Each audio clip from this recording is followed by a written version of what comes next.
할렐루야. 할렐루야. 자, 오늘 하나님의 말씀 출애굽기 3장 7절부터 12절의 말씀입니다.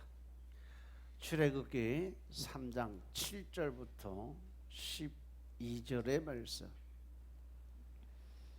여호와께서 가라사대 내가 애굽에 있는 내 백성의 고통을 정령히 보고 그들이 그 간역자로 인하여 부르짖음을 듣고 그 의고를 알고 내가 내려와서 그들을 애굽인의 손에서 건져내고 그들을 그 땅에서 인도하여 아름답고 광대한 땅, 젖과 꿀이 흐르는 땅, 곧 가나안 족속, 헷 족속, 아모리 족속, 브리스 족속, 히위 족속, 여부스 족속의 지방에 이르려 하노라. 이제 이스라엘 자손의 부르짖음이 내게 달하고 애굽 사람이 그들을 괴롭게 하는 학대도 내가 보았으니 이제 내가 너를 바로에게 보내어 너로 내 백성 이스라엘 자손을 애굽에서 인도하여 내게 하리라. 모세가 하나님께 고하되 내가 누구간데 바로에게 가며 이스라엘 자손을 애굽에서 인도하여 내리이까. 하나님이 가라사대 내가 정녕 너와 함께 있으리라. 내가 백성을 애굽에서 인도하여 낸 후에 너희가 이 산에서 하나님을 섬기리니 이것이 내가 너를 보낸 증거니라. 아멘. 할렐루야. 우리 하나님 참 좋으신 하나님이십니다. 아멘. 지금 이 시간도 하나님의 은혜와 평강이 여러분들과 여러분들의 가정과 직장과 사업장 그리고 여러분들의 자녀들까지 하나님의 은혜가 흐르고 넘치도록 채워지길 주의 이름으로 축원합니다. 아멘. 자, 우리 따라합니다. 난 예수님 안에서 모든 사람들을 이해하고 용서하고 사랑하겠습니다. 우리 옆 사람과 같이 인사합니다. 제가 먼저 낮아지겠습니다. 제가 먼저 섬겨드리겠습니다. 제가 먼저 사랑하겠습니다. 할렐루야.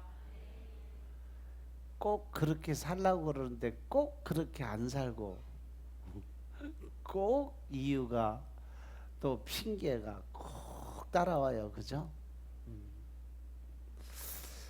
내가 낮아지고 섬기는 마음이 있으면 그 안에 예수님의 마음이 들어오고 그 긍휼의 마음으로 인해서 사랑의 마음은 자동으로 들어오는데 그게 안 돼. 그죠? 예배는 늘 하나님께 올려드리는 그러한 영광의 시간, 또 하나님께 드리는 경배의 시간이에요. 예배 시간에 내가 무엇을 받고자 노력할 것이 아니라 내가 가진 걸 하나님께 올려드리는 것이 예배다. 아멘. 그래서 오늘은 출애굽기 3장 7절부터 12절 말씀을 가지고 하나님이 나를 이 땅에 보내신 이유가 뭘까? 제목으로 같이 말씀을 나누겠습니다. 자, 따라합니다. 하나님이 나를 보내신 이유. 하나님이 나를 보내신 이유. 하나님이 나를 왜 이 땅에 보내셨나? 내가 왜 지금 이 땅에서 이렇게 살아가고 있을까? 한번 생각해 보신 분들 있나요? 하나님 안에서 맨날 하나님 왜 나는 이렇게 힘들어요? 왜 나는 이렇게 어려운 일만 생겨요? 왜 하나님 내 앞에는 이렇게 고난 고통의 시간이 많아요? 그리고 따지는 시간은 많은데 주님 그래도 그리 아니하실지라도 감사해요 라고 기쁨을 전해드리는 시간이 있었을까? 우리가 성경을 쭉 이렇게 읽다가 보면 많은 선지자들이 등장하고 주의 종들 하나님의 사람들이 등장을 하는데 우리가 그냥 간과하고 그냥 그랬나 보다 하고 지나가지 못할 사람이 딱 한 사람이 있다 하면 바로 모세예요. 제가 볼 땐 그래. 물론 아브라함도 있고 다윗도 있고 다 있는데 아브라함 시대는 이제 이 노아의 방주 사건 이후 시대에서부터 또 다시 역사가 이루어지고 또 이 모세를 통해서 일하시는 하나님의 모습을 보면 그보다도 아브라함보다도 이 모세의 어떤 이 사용하시는 것이 지금 이 시대에 우리를 사용하는 모습과 거의 비슷하지 않을까 싶은. 아브라함한테는 전적으로 없는 믿음이 없는 자리에서 하나님께서 지속적으로 믿음의 씨앗을 심어가면서 그 성장 과정을 통해서 우리에게 믿음을 주셨다면, 모세를 통해서는요 믿음 안에 살아가면서 자만과 교만 안에 있는 그 삶을 통해서 내려놓음을 통한 모세의 사용하시는 방법을 우리에게 알려주세요. 우리가 이 모세를 신앙의 한 모델로 생각하고 살아가면 여러분들도 내려놓음이 좀 쉽지 않을까? 그런 여러 면에서 우리에게 교훈을 주고 있어요. 그런데 모세가 이 땅에 살아간 그 모습을 평가할 때 그냥 단순하게 평가할 수가 없어요. 왜냐하면 모세가 살아왔던 인생의 역경을 살펴보다 보면 하나님께서 한 사람을 변화시켜서 어떻게 그를 사용하는지를 알게 돼요.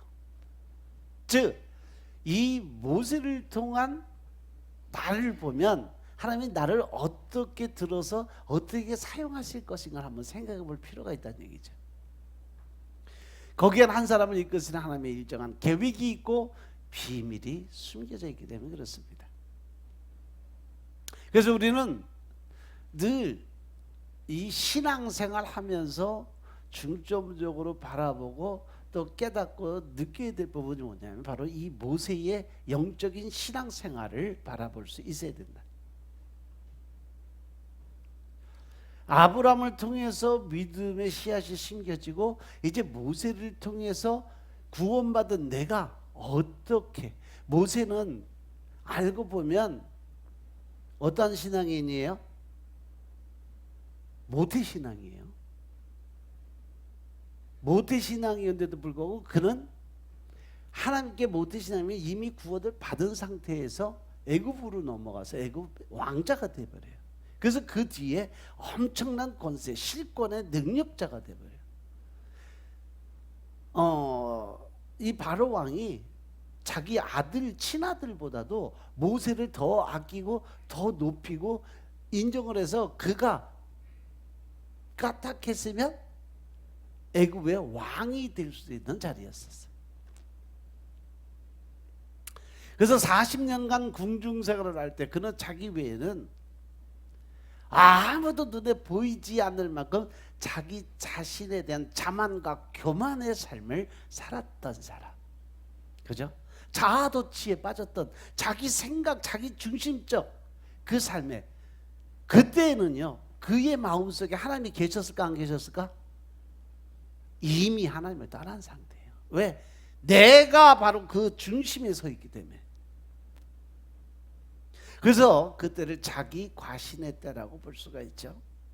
그러다가 그가 어느 순간에 나락으로 떨어지게 됩니다. 왜?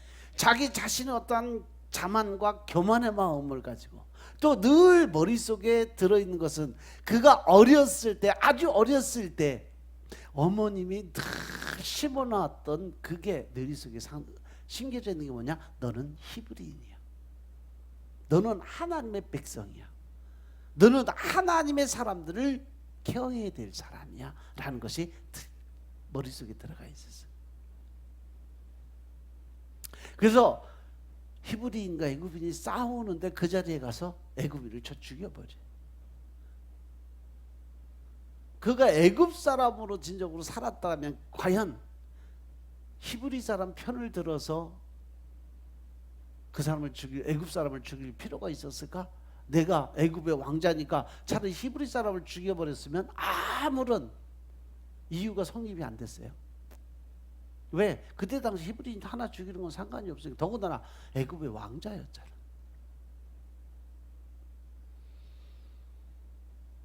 그런데 그가 애굽 사람을 죽임으로 인해서 그의 본질이 드러나기 시작한 거예요.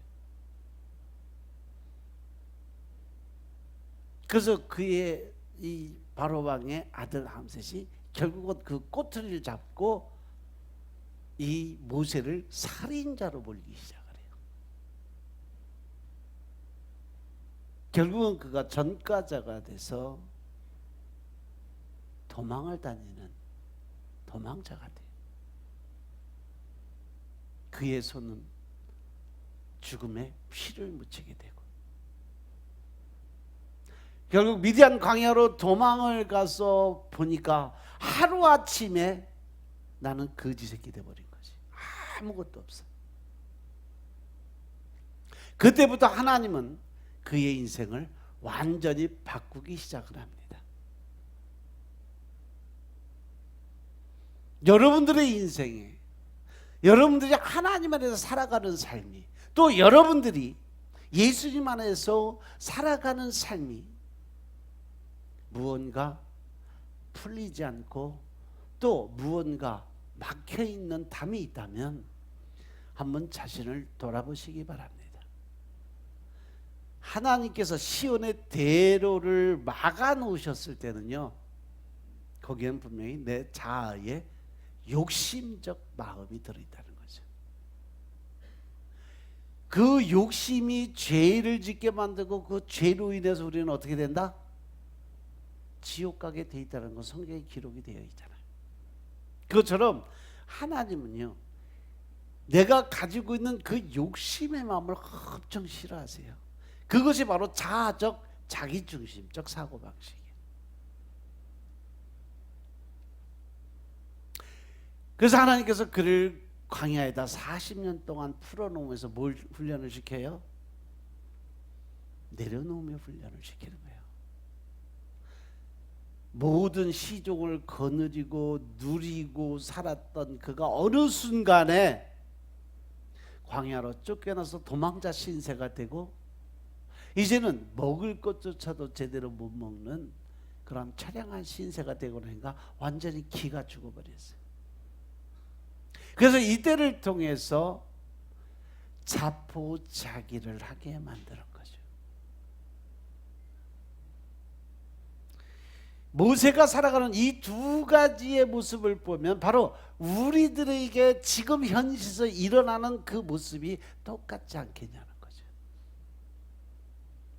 한순간 여러분들이 모든 사람들에게 칭송을 받고 높은 자리에 올라가고 떳떳하고 당당하게 내 주장을 세우고 했던 어느 순간에 돌아보니까 나의 잘못된 과오가 또 허점들이 드러나기 시작하면서 공격을 받으면 똑같은 그 신세가 돼버린 거예요. 우리도 지금 살아가면서 한때 기고만장한 때가 있어서 세상에 불가능이 없는 것처럼 우쭐대고 그래서 경거망동하고 살아갔던 때가 분명히 있었다는 얘기죠. 그때는 신앙도 필요 없고 하나님이 도우신다는 것 자체가 거칠고 장식이고 귀찮을 정도로 생각하고 살았던 시대. 그런 때가 여기 있는 모든 여러분들 안에 한 번씩 다 있지 않았을까? 예수 믿는 게 귀찮고 또 하나님 말씀대로 살아가는 게 짜증나고 여기 아니면 뭐 하나님 믿을 데가 없나? 여기 아니면 하나님 못 만나나? 내가 좀 편한 데로 가자. 숲속에 그 넓은 데 가서 아무도 모르게 그냥 숨어서 잔소리 안 들어가면서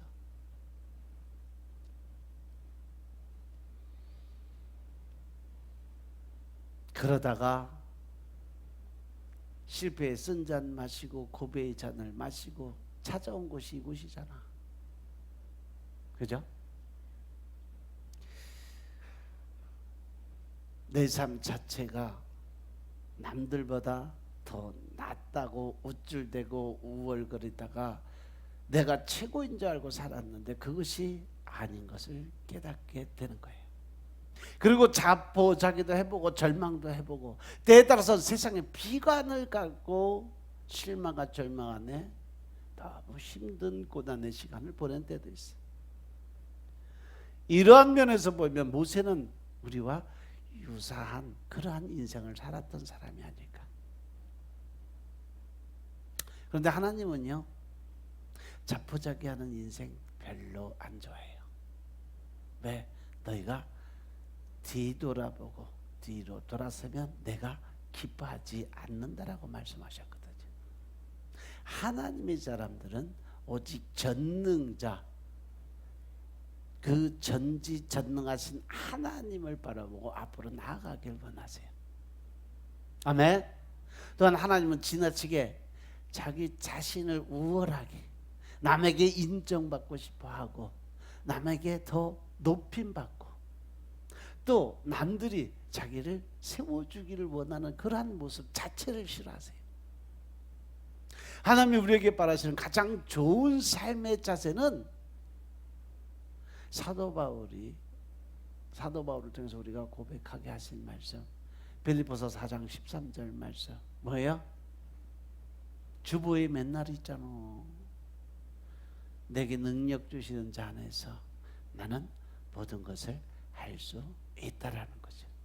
나 혼자서는 뭐든지 아무것도 할 수 없지만 내게 능력 주시는 자, 나와 동행하시는 자, 나를 늘 도와주시는 그분과 동행할 때 나는 모든 걸 할 수 있다라는 거죠. 아멘. 이것이 바로 신앙인이 가져야 된 삶의 자세입니다.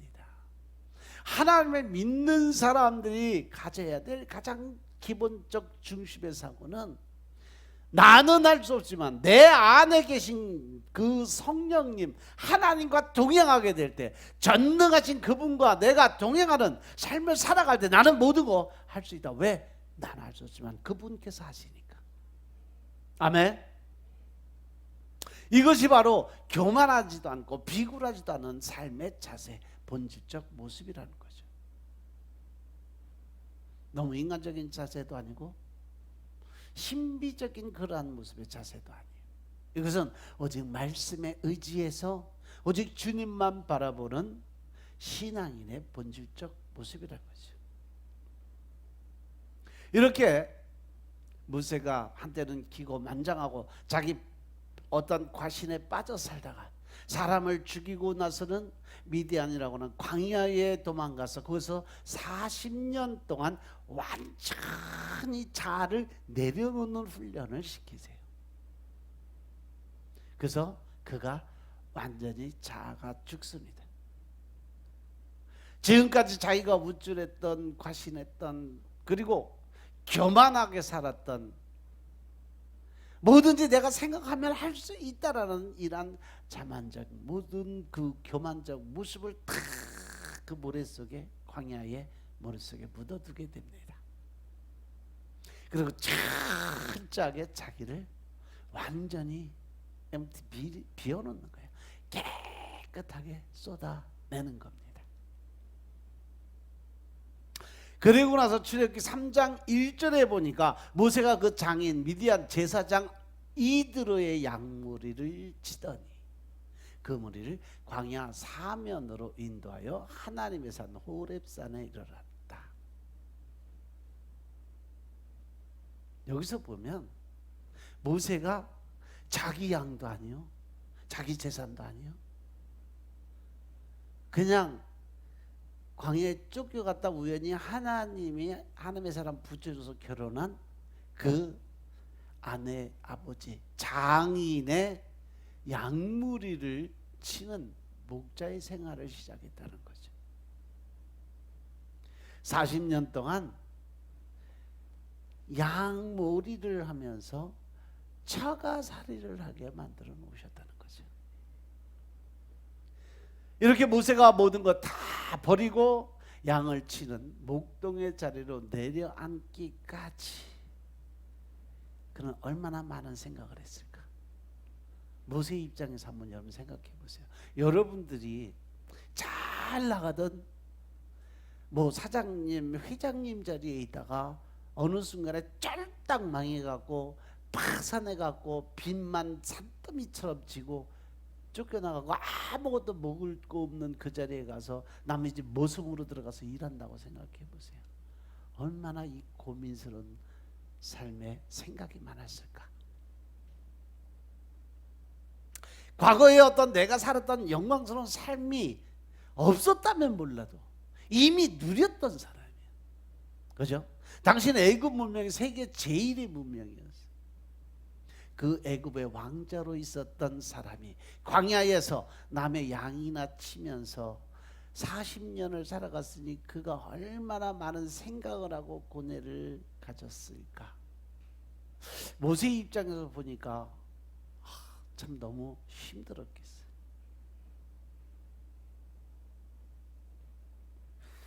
그 고뇌와 번뇌 속에 양머리를 치다가 어느 날 갑자기 양떼를 몰고 호렙산으로 갔습니다.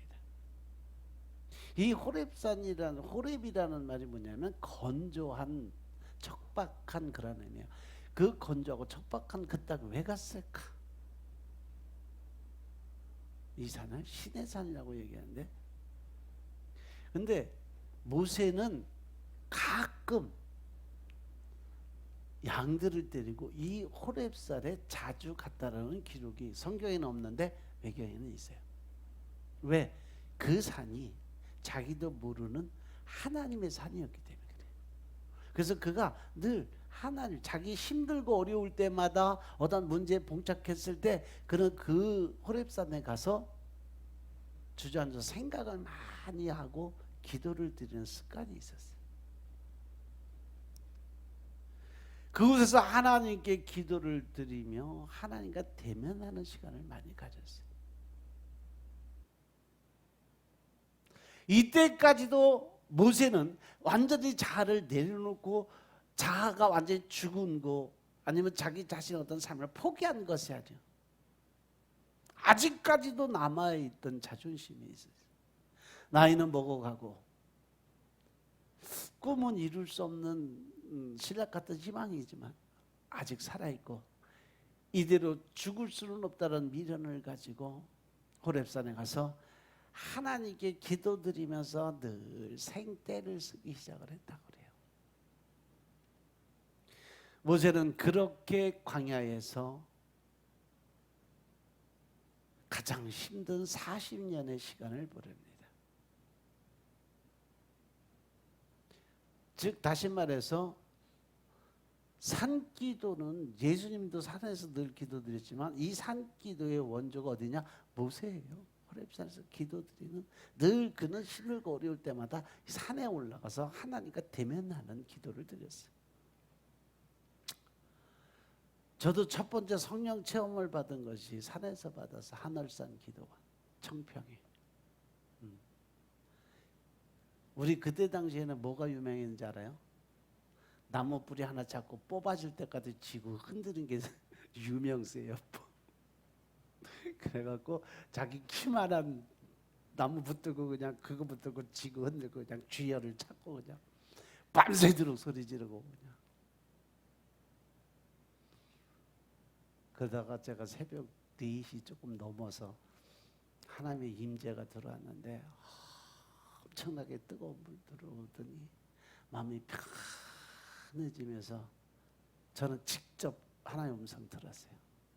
직접 하나님 말씀을 이사야서 43장 1절부터 10절에 있는 말씀 그대로. 제가 그래서 여러분들에게 늘 말씀드리는 이유가 하나님의 음성 듣는 거 여러분들 우연히 그냥 뭐 엉뚱한 이런 소리 듣는 게 아니에요. 하나님은요, 하나님의 말씀하실 때 하나님 말씀 안에서 말씀하세요.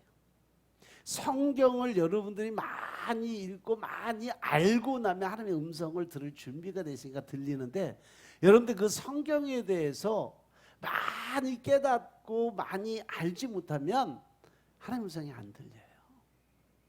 왜냐하면 하나님은 말씀으로 말씀하시니까. 그리고 하나님의 말씀이 곧 하나님이라고 그랬잖아요. 그래서 여러분들에게 말씀을 강조하는 이유가 그거예요. 저도 말씀으로 계속 말씀으로 하나님 주세요. 뭐든 응답받는 거 하나님이 말씀으로 주세요.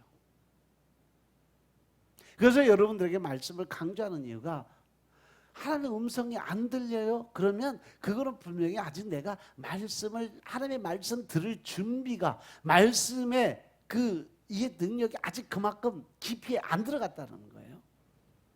그 하나님의 음성을 들으려면 하나님이 말씀하시는 소리를 들을 준비가 돼 있어야 돼요. 늘 하나님은요, 구약부터 계시록까지 그 말씀 안에서 말씀하세요. 그래서 성경을 좀 더 깊이 묵상하고 깊이 들어가서 하나님과 대면할 수 있는 준비가 되면 어떤 소리도 다 들려요. 때에 따라서는 예수님이 농담하시는 소리까지도 들려요.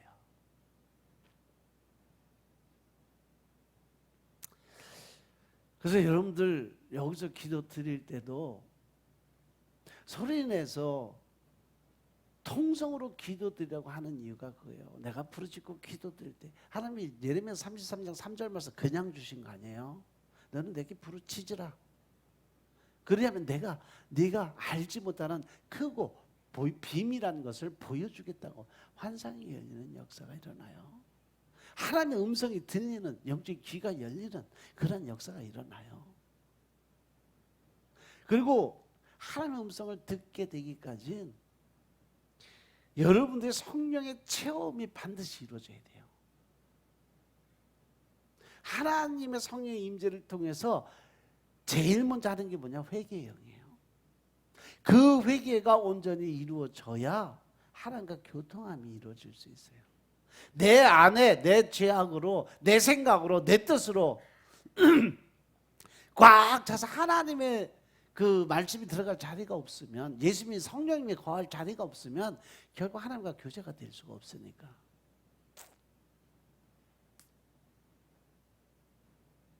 여러분들이 하나님과 교제되고 하나님의 음성을 듣고 하나님의 뜻을 깨닫고 알게 하기 위해서는요, 늘 말씀을 묵상하세요. 또 여러분들이 하나님의 음성 듣는, 응답받는 가장 좋은 방법이 뭐냐? 여러분 어떤 문제가 있을 때 기도 드리면서 말씀을 쭉 읽다가 보면 그 말씀 구절구절에 내한테 와 닿는 말씀들이 있어요. 그게 응답이에요. 그게 하나님의 말씀하시는 거예요. 어떤 성경 구절이 이게 진짜 내게 주시는 말씀이구나 라고 딱 감동이 오면 그 말씀 딱 붙들으세요. 그래서 여러분들이 말씀 읽으면서 그냥 무조건 쭉쭉 읽지 말고 딱 그 감동이 오는 말씀 구절들은 공책을 따로 만들어서 적으세요. 적으시면서 말씀을 읽으세요. 그러면 그 말씀이 나중에 보면 나한테 주신 말씀이 쭉 기록이 되어 있을 거 아니야. 딱 보면 이거 언제 하나님이 주셨다는 게 딱 나와요. 그리고 돌아보면 그 문제들이 해결된 것들이 보여요. 하나님 이거 이렇게 해결됐었네. 하나님 이거 이렇게 들어주셨네. 이게 인정이 돼요. 그러면서 하나님의 음성은 이렇게 듣는 거구나. 하나님의 말씀은 이렇게 받는 거구나. 이게 나오죠. 오늘 특별히 하나님이 이 말씀을 선포하라고 하신 이유가 분명히 있을 겁니다. 지금 여기 안에 하나님의 음성을 갈구하고 듣기를 원하고 하나님께 응답받기 원하는 사람들이 있어요. 그 사람들에게 하나님이 방법을 알려주라고 해서 여러분들에게 선포하는 말씀이에요. 이 시대 오늘을 살아가는 우리들의 가장 부족한 것이 있다 뭐냐? 마음껏 허심탄회하게 하나님과 대면하는 기도들이 처소가 없다라는 거죠. 그죠? 진짜 갈급하면 진짜 산에 가서 나무 뿌리 하나 뽑을 정도로 단단히 각오하고 올라가서 기도 드리세요. 아니면 그냥 여기서 밤새도록 하나님께 부르짖고 기도 드리세요. 여기서 뭐 부르짖고 기도 드리고 악각된다고 여기 뭐라고 그럴 사람 아무도 없어요. 여러분들이 괜히 기도 드리면서 기도의 제일 큰 문제가 뭔지 아세요? 옆 사람들 생각해서 자기가 드려야 될 기도의 양을 못 채우는 것. 가장 미련한 짓이에요. 다른 사람들 다 간다고 내가 할 일, 하나님과 교제가 이루어지고 할 얘기도 많은데 끊고 가는 사람들. 그거는 응답받지 못하는 방법의 제일 첫 번째 가는 길이에요. 내가 오늘은 하나님의 응답 못 받으면 전 죽어도 이 자리에 못 나갑니다. 하나님 응답해 주시옵소서. 각오와 단단하게 내가 붙들은 게 없으면 하나님하고 교제가 안 돼요. 하늘나라에 제일 많은 게 뭐라고 그랬어요? 반성우편이에요. 여러분들이 기도 드리는 거 하나님은 다 응답을 해 줬는데 천사가 응답을 가지고 내려와 보니까 없어. 그 사람이 갔어. 지가 하고 싶은 얘기만 다 하고 하나님의 말씀의 응답을 딱 들고 와서 주려고 보니까 없어. 그 자리에. 왜? 자기 할 말 다 했으니까 간다고 가버렸으니까.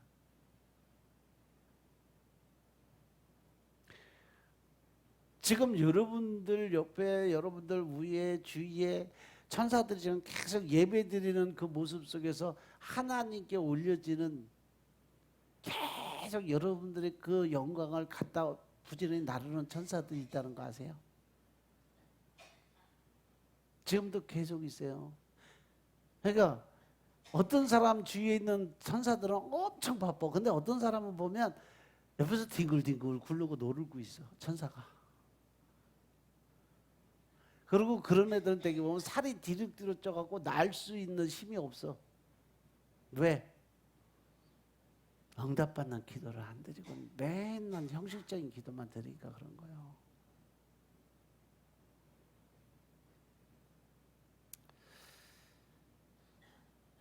여러분들 부르짖고 기도 드릴 땐 기도 드리세요. 떼굴떼굴 구르고 진짜 성령님 제게 임하셔서 제게 회개의 영을 부어 주옵소서.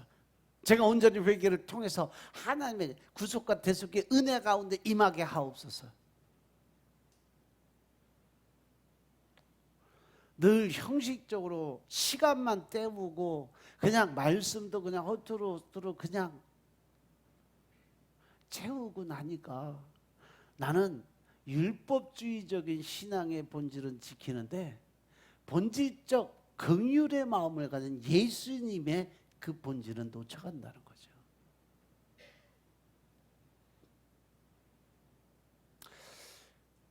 모세가 이렇게 자아를 내려놓지 못하고 자기의 의를 드러내고 생각하고 있을 때 하나님이 그를 찾아오세요. 그게 2절 말씀이에요. 2절에 보니까 여호와의 사자가 떨기나무 불꽃 가운데서 그에게 나타나시니라. 그가 보니 떨구나무에 불이 붙었으니 사라지지 아니하는지라. 지성이면 감천이라고 그랬어요. 그죠? 내가 끝까지 매달리고 하나님께 끝까지 매달리니까 하나님이 감동하셨어요. 드디어 하나님께서 모세를 찾아오셨어요. 얼마 만에 온 그 응답이요? 40년 만에 온 응답이요. 여러분들은 문제 놓고 4일이나 기도해봤나? 40일 기도해봤나? 아니면 4개월? 장장 40년을 하나님의 응답 받으려고 엄청나게 노력을 했어요. 그리고 하나님이 모세를 불러서 말씀하십니다. 9절의 말씀 보시겠습니다. 9절에 보니까 이제 이스라엘 자손의 부르짖음에 내게 따라하고 애굽 사람이 그들을 괴롭게 하는 학대도 내가 보았다. 무슨 말씀이세요? 이스라엘 백성들을 보고 있었다는 것은 하나님이 누구도 봤다? 네가 기도하는 모든 걸 내가 다 보고 있었다는 거죠. 이스라엘 백성들의 그 원망 섞인 그 소리를 듣고 내가 기도하는 너의 모습을 다 보고 있었다는 거예요. 그러면서 모세에게 하나님의 뜻을 전해주는 거죠. 이것이 바로 하나님이 모세에게 주는 소명입니다. 사명과 소명의 차이점이 뭔지 아세요? 사명은 하나님께서 아예 태어날 때부터 너는 이런 사람이라서 딱 찍어버린 사람. 소명은 그 이후에 하나님이 특별히 따로 명령을 해서 어떻게 해라 하시는 명령을 수행하는 것이 소명이라고 그래요. 그래서 하나님이 모세에게 나타나실 때 나타난 게 무슨 나무라 그랬어요? 이 떨기나무는요, 가시덤굴나무예요. 가시가 많아서 아무짝에도 쓸모없는 나무. 그런데 이 뒤로 쭉 가서 25장 이후부터는 성막을 짓는데 그 성막의 가장 중요한 성소의 판때기를 뭘로 만들어요? 가시나무, 떨기나무로 만들어요. 아무짝에도 쓸모없는 그 나무를 깎아서 그 위에 금을 입혀요. 그리고 나서 하나님의 전에 그 짓는 제목으로 써요. 이 떨기나무 가운데 나타났어요. 고상하지도 않고 볼품도 없는 그러한 곳에 하나님이 임재를 하신 거죠. 그런데 예수님이 이 땅에 오실 때도 똑같은 모습, 똑같은 형상으로 나오셨다는 거죠. 가장 낮은 말구유에 똥덩어리 가운데 들어와서 이 땅에 오신 분이 바로 메시아잖아.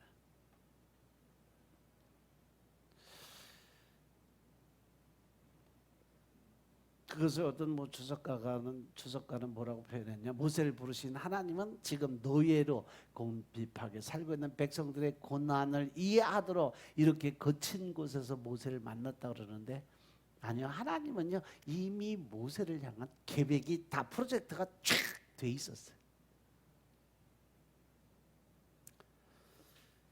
불꽃 속에서 하나님의 임재를 보여주면서 하나님이 직접 말씀을 주십니다. 모세야, 너 저 고통받는 백성들의 부르짖음이 하늘까지 닿은 거 아니야? 네가 가서 저 백성들 좀 구해줘라. 모세가 바로 그때 정신이 벌쩍 들었어요. 그리고 지금까지 까마득히 잊어먹었던 것이 기억난 거예요. 뭐요? 내가 누구라는 거? 아, 내가 히브리인이었지. 내가 하나님의 백성이었지. 내가 진짜 하나님의 선지자였다는 걸 그때 깨닫는 거죠.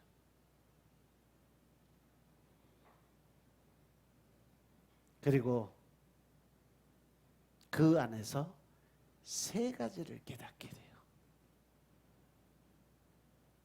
오늘 예배드리는 여러분들이 반드시 깨닫고 알고 실행해야 되는 부분. 우리의 눈은 봐야 되고 귀로 들어야 되고 마음으로 깨달음이 임해야 돼요. 하나님을 믿는 여러분들이 봐야 될 것, 바로 모세에게 하나님이 하신 말씀, 고통 속에 신음하는 내 백성들을 봐라는 거죠. 그러면서 10절부터 보니까 이제 내가 너를 바로에게 보내겠다. 너로 이 내 백성 이스라엘 자손을 애굽에서 인도하여 내게 만들어 줄게. 그때 11절에 보니까 뭐라고 그래요? 모세가 하나님께 묻습니다.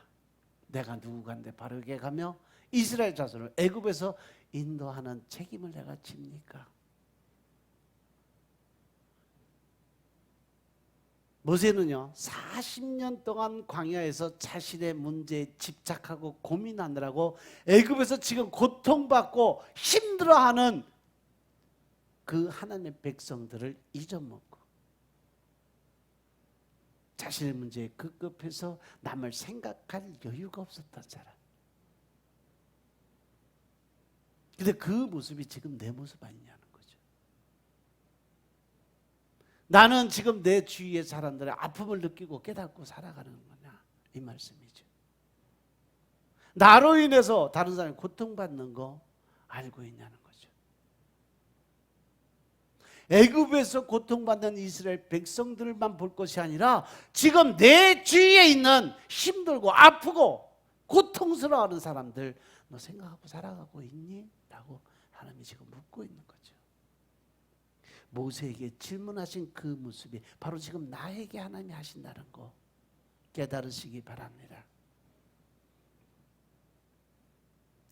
결국 하나님의 말씀을 듣고야 비로소 지금 고통받는 동족들을 새롭게 생각을 하게 됐던 거죠. 모태신앙, 바로 하나님의 백성으로 택함을 받고 이 땅에 왔던 모세가 애굽의 즉 마귀 사단의 권세에 붙들려서 그와 같이 동행하는 삶을 살았던 그를 하나님께서 건져내서 다시 하나님의 백성으로 만드는 과정이 80년이 걸린 거예요. 그때 어머니의 말씀이 머릿속을 스쳐간 거야. 모세야, 너는 히브리 사람이야. 그것을 잊지 마라. 너는 커서 고통받는 내 백성들을 반드시 구해야 된다라는 어머니의 세뇌 교육이 빛을 발하기 시작한 거죠. 모세는 자라면서 너희 들었던 그 소리를 잊어버렸죠. 그런데 오늘 하나님 말씀을 듣고 보니까 불현듯 고통받는 자기 민족들의 모습을 바라보게 된 거죠. 여러분들도 하나님을 만나고 하나님의 음성을 들으면 바로 여러분들 주위에 힘들고 어려운 사람들이 보이게 됩니다. 그들을 위해서 나를 희생할 마음가짐이 준비가 되어 있는 겁니다. 우리들 세상 살면서 마땅히 생각해야 할 것을 잊고 살 때가 너무 많아요. 그때가 바로 내 자신에게 집착하고 살아가기 때문에 그러한 일이 벌어질 수밖에 없는 거예요. 사람이 자기 자신에게 진하게 집착하게 살다 보면 다른 사람들이 눈에 안 들어요. 오직 내 것만 바라봐요. 이웃이 보이질 않아요. 내 자아의 모습만 바라보게 돼 있어요. 그때는요, 나밖에 아무도 보이지 않습니다. 우리 집 밖에 있는 어느 집도 생각이 안 나. 오로지 나, 내 식구, 내 집, 그리고 내 자녀들만 보이는 거죠. 그러니까 남의 아이들은 피해를 보거나 말거나 돈을 써서라도 내 학교에 집어넣기 위해서 안간힘을 힘을 쓰고 살아가는 거 아니겠어요? 내가 비리를 저지름으로 해서 다른 자녀들이 어려움을 당하고 실망하고 좌절하는 모습은 상관없어. 내 새끼만 잘 되면 되니까. 그러한 사람들이 사는 세상이 어떻게 변하겠느냐고요. 그래서 이 땅에 이기주의자가 그렇게 많이 생겨나는 거예요. 요즘에 정치 보면요, 속 터져요. 그저 자기들은 그 맛에 살고 있는 거잖아.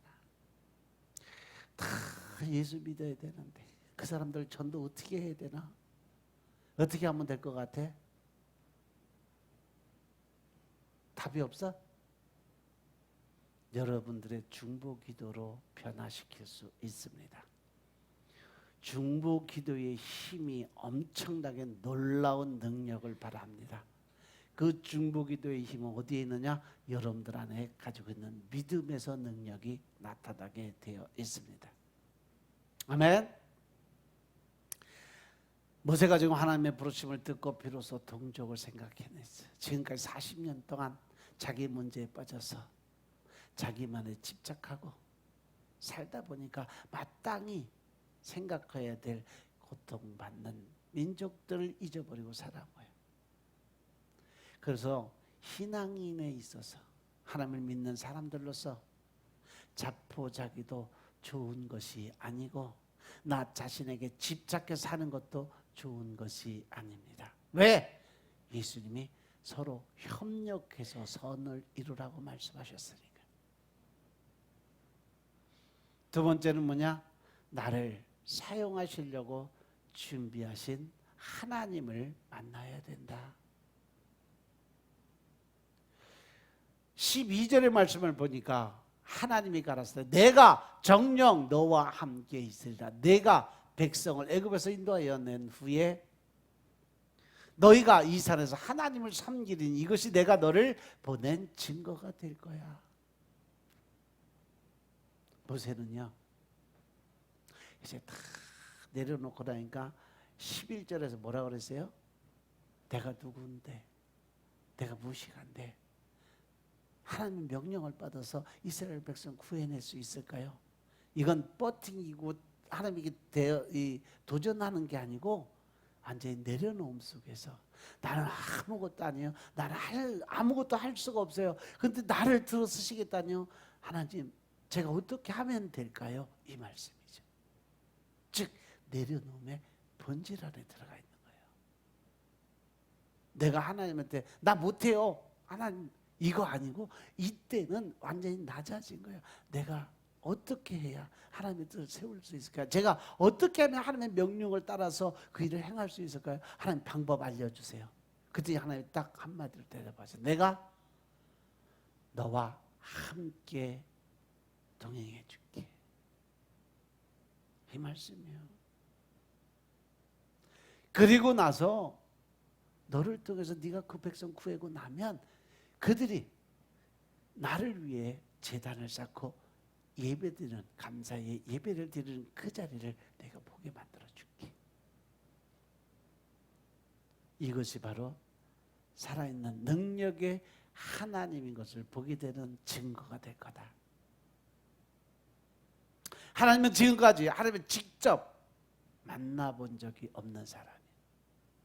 지금까지 어머니로부터 하나님에 대해서 듣기는 했지만 오늘까지 이렇게 직접 하나님을 만나고 대면하면서 대화한 게 처음이에요. 오늘이. 그죠? 그래서 모세는 하나님에게 묻기를 당신이 누구십니까? 사람들이 당신을 누구냐고 물으면 내가 뭐라고 대답을 해야 될까요? 라고 다시 질문을 던져요. 그때 하나님은 뭐라 그랬어요? 나는 스스로 있는 자니라 라고 대답을 하십니다. 이 말씀은 곧 시작과 끝, 알파와 오메가이신 지존자이신 하나님이 바로 나다, 이 말씀이거든요. 절대적이고 완전하신 모든 존재의 근본인 하나님이라는 말씀. 여러분들 모태신앙이 못된 신앙만 되지 않으면 장점이 엄청나게 많아요. 좀 모태신앙들이 신앙을 상속받았다는 점에서 전통성이 있고 뿌리가 있고 역사성이 있어요. 하나님 믿는 1대 2대 고난과 고통이 좀 있지만 진짜 믿고 하나님 안에 온전히 들어가면 그 사람들부터 복을 받기 시작해서 3대서부터는요 자동복이에요. 4대, 5대까지 엄청난 축복이 임합니다. 그리고 하나님은 자손 대대로 하나님의 백성들에게 자손 몇 대까지 복을 주신다? 1000대까지 복 주신다 그랬어요. 그러면 하나님 말씀을 불순종하고 말 안 들으면 자손의 몇 대까지? 3, 4대까지 저주가 임한다. 그러니까 야단치는 건 3, 4대인데 복 주시는 건 1000대예요. 요한복음 10장 10절의 말씀처럼 마귀 사단은요, 마귀는 너희들을 죽이고 멸망시키러 이 땅에 왔지만 나는 너희를 위해서 모든 걸 다 주고 더 많이 더 풍성하게 주기 위해서 내가 이 땅에 왔다라고 하나님 말씀하시잖아요. 그게 하나님의 마음이에요. 따라서 모태로부터 내 신앙이 조성됐다는 거 엄청난 축복이라는 거 명심하시기 바랍니다. 아멘도 안 하냐? 받아 먹을 줄 알아야 뭐 입 떠서 갖다 입에 대줘도 안 먹고 있네. 이런 태연이도 엄마가 저렇게 열심히 신앙생활하는 거 감사한 줄 알아. 이놈들아, 니들 받을 복이여 다 그것이.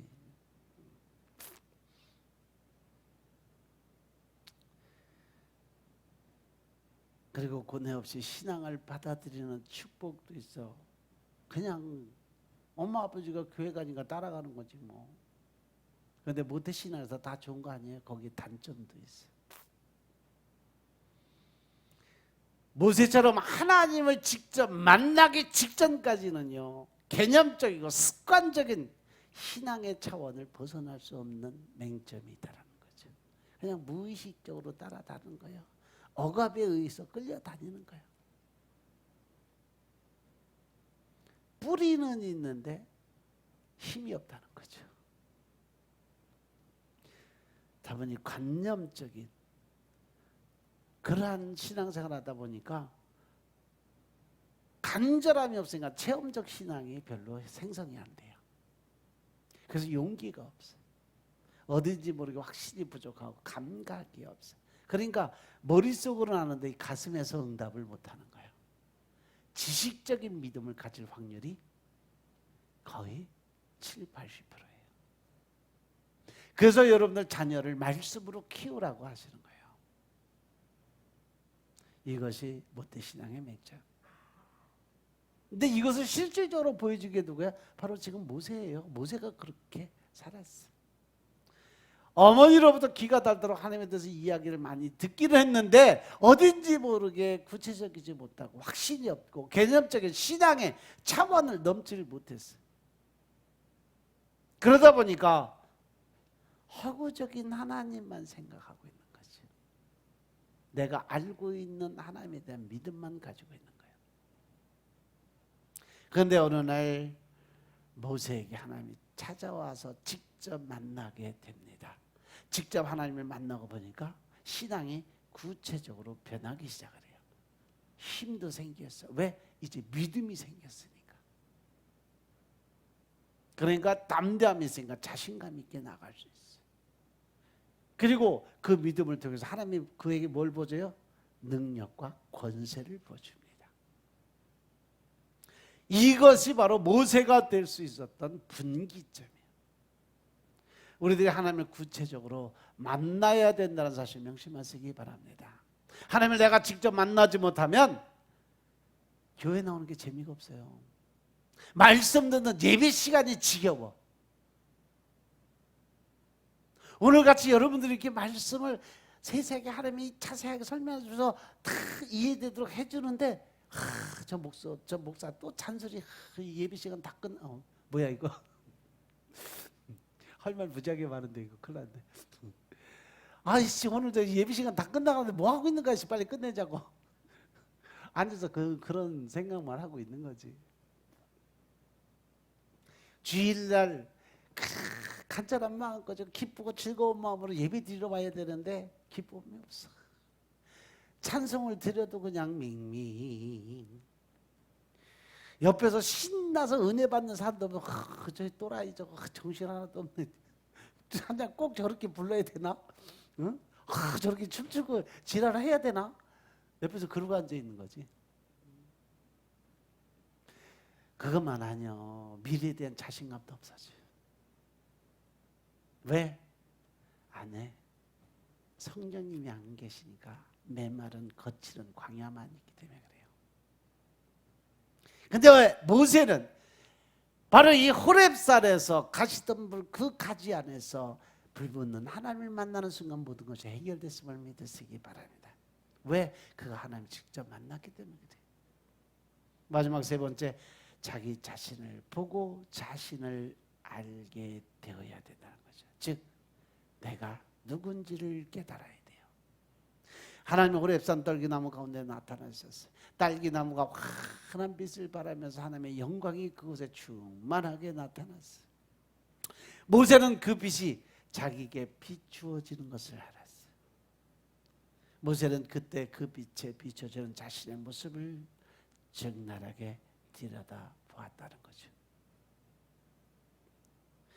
그러면 지금 이 순간 이 시대에 하나님의 그 호렙산에 빛으로 오신 그 하나님을 우리가 만날 수 있는 자리가 어딜까? 바로 말씀이에요. 그 말씀을 통해서 여러분들이 하나님을 만나야 돼요. 그 말씀의 거울 앞에 서서 내 자아를 돌아보고 그 말씀의 거울을 통해서 내가 어떤 사람인가를 깨달아야 돼요. 그래야 하나님을 만날 수 있는 겁니다. 아멘. 그 빛에 비춰진 자신의 모습을 바라보니까 너무도 추하고 더럽고 부끄럽고 초라한 모습이었어요.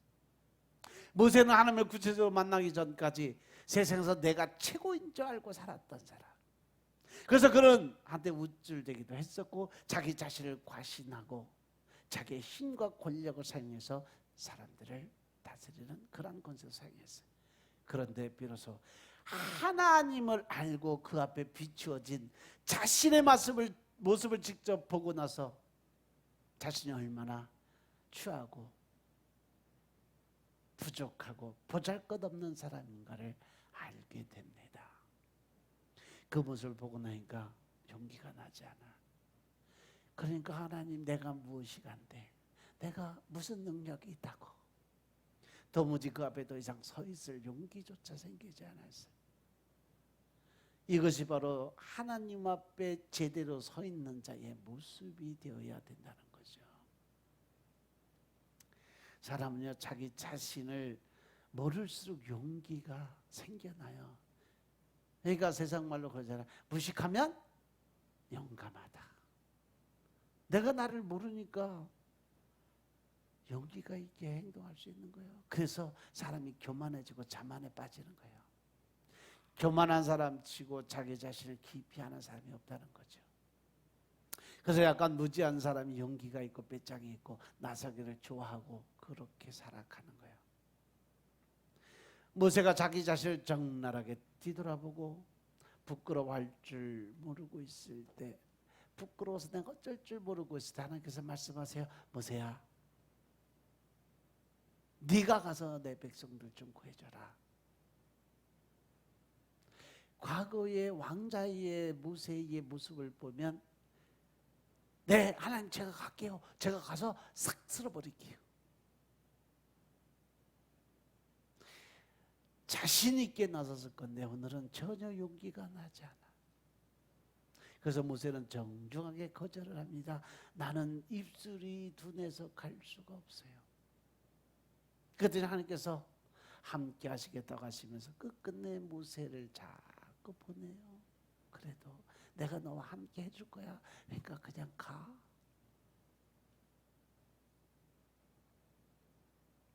하나님은요, 나 모든 거 할 수 있어요. 하나님 시켜만 주세요. 그런 사람들이 일 안 시켜요.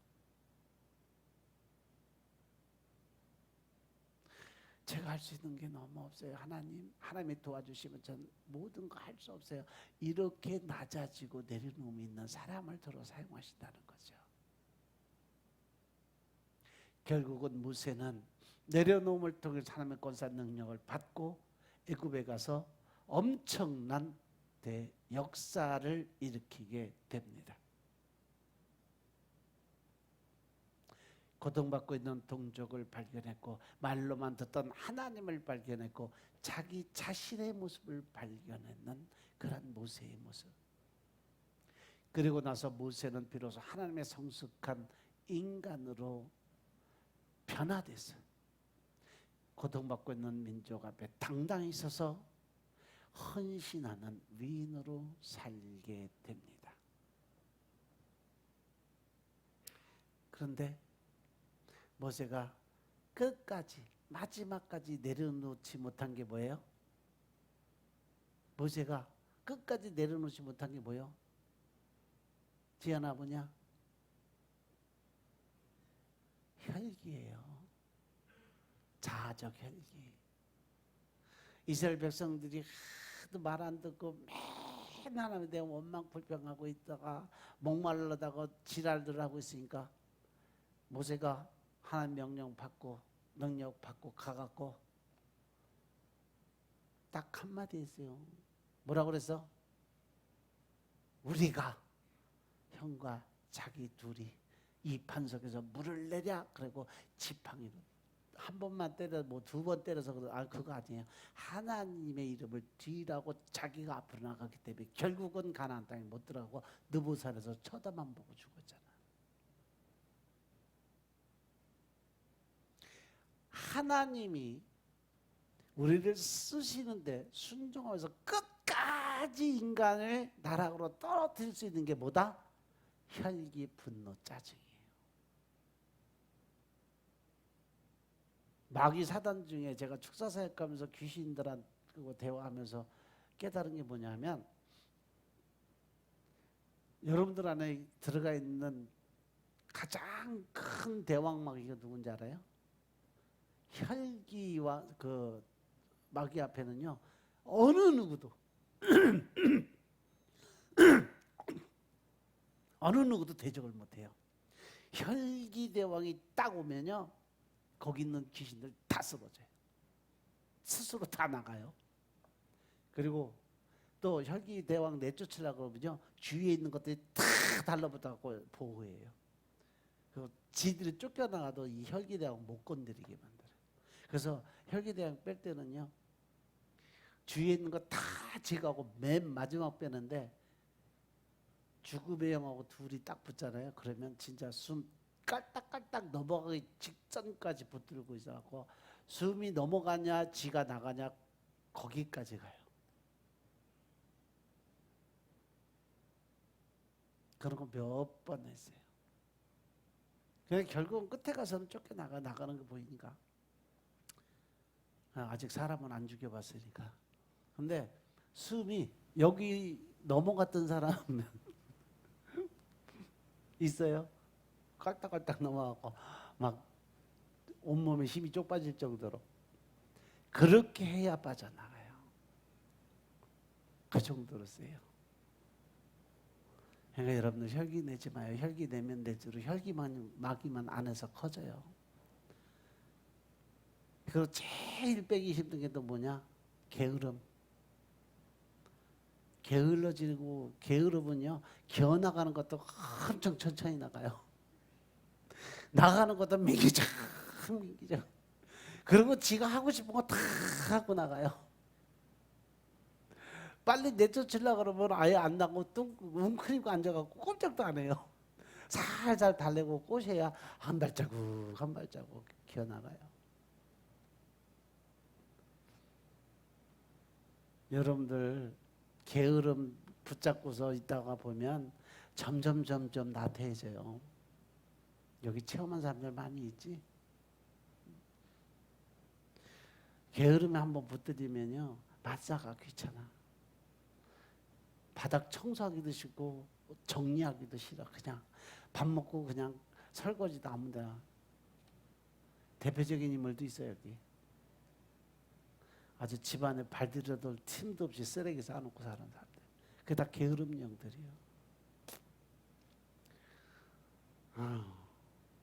남의 얼굴 쳐다볼 필요 없어. 다 자기가 그러면서 정신들 바짝 차리시기 바랍니다. 결국은 하나님의 사람으로 변화되고 내가 또 하나님을 제대로 만나고 그래서 변화되고 그래서 하나님의 사람을 변했을 때 하나님의 모델이 될 수 있는 거예요. 모세처럼. 아멘. 이제 여러분에게도 모세에게 임하는 은혜가 임하시길 주님을 축원합니다. 그러한 축복의 통로가 여러분들 앞길에 임하시길 주님을 축원합니다. 여러분들 하나님 만나기 소원하시고 하나님의 응답 듣기를 원하시고 또 하나님과 교제하기 원하시면요 말씀에 집중하세요. 그 말씀 붙들고 기도 드리고 응답은 바로 그 말씀 안에서 찾으시면 나와요. 아멘. 기도드리겠습니다. 아버지 하나님 감사드립니다. 오늘도 우리가 믿음 안에서 하나님의 사랑과 능력과 권세 안에서 쓰임받게 하시니 감사합니다.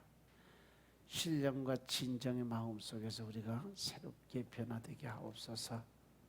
그리하여 하나님의 계획하신 대로 주님이 뜻하신 대로 우리의 모든 사람들이 새롭게 변화되게 하시고 능력과 권세 안에 더 큰 하나님의 사람들로 변화될 수 있도록 축복하옵소서. 오직 성령의 임재함을 통해서 우리가 늘 새영 새 마음을 받게 하시고 이제 썩어져가는 옛 구습의 모습들이 완전히 사라지게 하시고 주님의 영광만을 위해서 이만 도구들 다 될 수 있도록 주여 축복하옵소서. 모든 말씀 우리 주 예수 그리스도의 이름으로 감사드리며 기도드렸사옵나이다. 아멘. 자, 우리 찬양 드립니다.